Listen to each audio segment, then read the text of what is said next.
ಭಯೋತ್ಪಾದನೆ ನಿಗ್ರಹ ವಿಚಾರದಲ್ಲಿ ಭಾರತ ನಾಯಕತ್ವ ವಹಿಸಿದೆ. ಕಾಲು ಕೆರೆದುಕೊಂಡು ನಾವು ಯಾರ ಜೊತೆಗೂ ತಗಾದೆಯನ್ನ ಶುರು ಮಾಡುವುದಿಲ್ಲ. ಆದರೆ ನಮ್ಮ ತಂಟೆಗೆ ಬಂದರೆ ನಾವು ತಕ್ಕ ಉತ್ತರವನ್ನ ನೀಡುತ್ತೇವೆ ಎಂದು ಕೇಂದ್ರದ ರಕ್ಷಣಾ ಸಚಿವ ರಾಜನಾಥ್ ಸಿಂಗ್ ಹೇಳಿದ್ದಾರೆ. ಇಂದು ಮಾಹೆ ವಿಶ್ವವಿದ್ಯಾನಿಲಯದ 30ನೇ ಘಟಿಕೋತ್ಸವದಲ್ಲಿ ಪಾಲ್ಗೊಂಡು ಅವರು ಮಾತನಾಡಿದರು. ಇಂದು ಇಡೀ ಪ್ರಪಂಚ ನಮ್ಮ ದೇಶದ ಮಾತನ್ನ ಕೇಳುವಂತಹ ಕಾಲ ಬಂದಿದೆ. 5 ವರ್ಷದಲ್ಲಿ ವಿಶ್ವದ 3ನೇ ಆರ್ಥಿಕ ದೇಶವಾಗಿ ಭಾರತ ಸದೃಢವಾಗಿ ನಿಲ್ಲಲಿದೆ. ಭಾರತ 2047ಕ್ಕೆ ಪ್ರಪಂಚದ ಮೊದಲ ಸ್ಥಾನದಲ್ಲಿ ನಿಲ್ಲಲಿದೆ. ದೇಶವನ್ನ 5 ಟ್ರಿಲಿಯನ್ ಆರ್ಥಿಕ ರಾಷ್ಟ್ರ ಮಾಡುವುದು ಪ್ರಧಾನಿ ಮೋದಿ ಕನಸು ಆಗಿದೆ ಎಂದವರು ಹೇಳಿದರು. ದೇಶದ ಯುವಜನಾಂಗ ಇದಕ್ಕೆ ಕೊಡುಗೆಯನ್ನ ನೀಡುತ್ತಾ ಇದೆ. ಗ್ಲೋಬಲ್ ಸಿಟಿಜನ್ ನಿರ್ಮಿಸಲು ಎನ್ಇಪಿ ಜಾರಿಗೆ ತಂದಿದ್ದೇವೆ. ಮಾಹೆ ವಿವಿಯ ಸತ್ಯ ನಾಡೆಳ್ಳ ಮೈಕ್ರೋಸಾಫ್ಟ್ ನೇತೃತ್ವ ವಹಿಸಿದ್ದಾರೆ. ಮೈಕ್ರೋಸಾಫ್ಟ್ ಮೀರಿಸುವಂತಹ ಕಂಪನಿ ನಮ್ಮ ದೇಶದಲ್ಲಿ ಸ್ಥಾಪನೆ ಆಗಬೇಕು. ಅಂತಾರಾಷ್ಟ್ರೀಯ ಕಂಪನಿ ಸಿಇಒಗಳು ಭಾರತ ಮೂಲದವರು ಎಂಬುದು ನಮ್ಮ ಹೆಗ್ಗಳಿಕೆಯಾಗಿದೆ ಎಂದರು. ವಿದ್ಯಾರ್ಥಿಗಳಲ್ಲಿ ಜ್ಞಾನದ ಜೊತೆಗೆ ಬುದ್ಧಿವಂತಿಕೆಯೂ ಅಗತ್ಯ ಎಂದ ಅವರು, ರಾಮನಿಗಿಂತ ರಾವಣ ಜ್ಞಾನಿಯಾಗಿದ್ದ. ವಿವೇಕ ಇರುವುದರಿಂದ ಜನ ರಾಮನನ್ನ ಪೂಜಿಸುತ್ತಾರೆ. ಸಂಸ್ಕೃತಿ ಮತ್ತು ಸಂಪ್ರದಾಯ ಇಲ್ಲದ ನಾಗರಿಕ ಜೀವನಕ್ಕೆ ಅರ್ಥ ಇಲ್ಲ.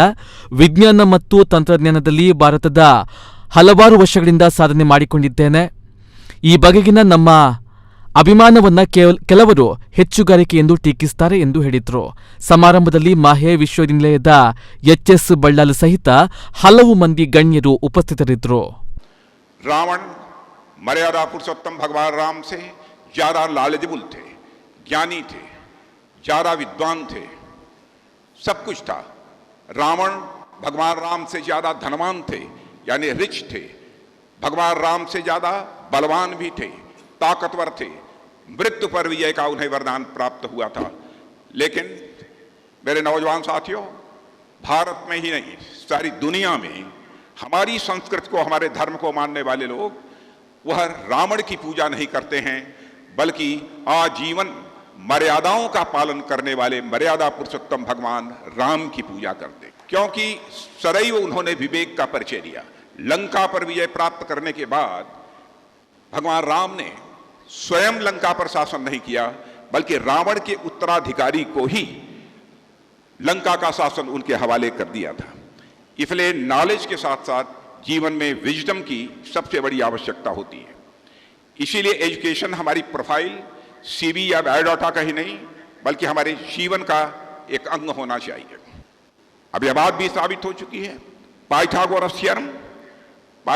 थ्योरम लोग मानते हैं मिस्टर पाइथागोरस ने कभी इस थ्योरम को दिया था, लेकिन सच्चाई यह है कि पाइथागोरस से 300 ईयर्स बिफोर इस थ्योरम को देने का काम यदि किसी ने किया था, हमारे यहाँ के बोधायन ऋषि ने यह थ्योरम देने का काम किया था.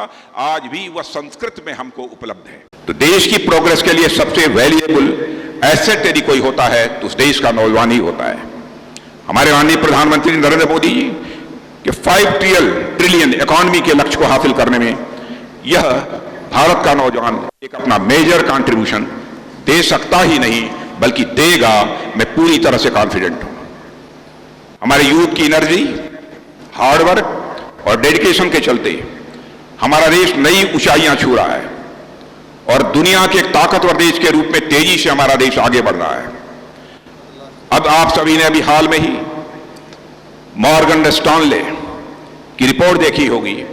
इस रिपोर्ट में कहा गया है कि लगभग 5 साल और बस 5 साल विद इन 5 ईयर में हमारे देश की इकोनॉमी दुनिया की टॉप 3 इकोनॉमीज में होगी.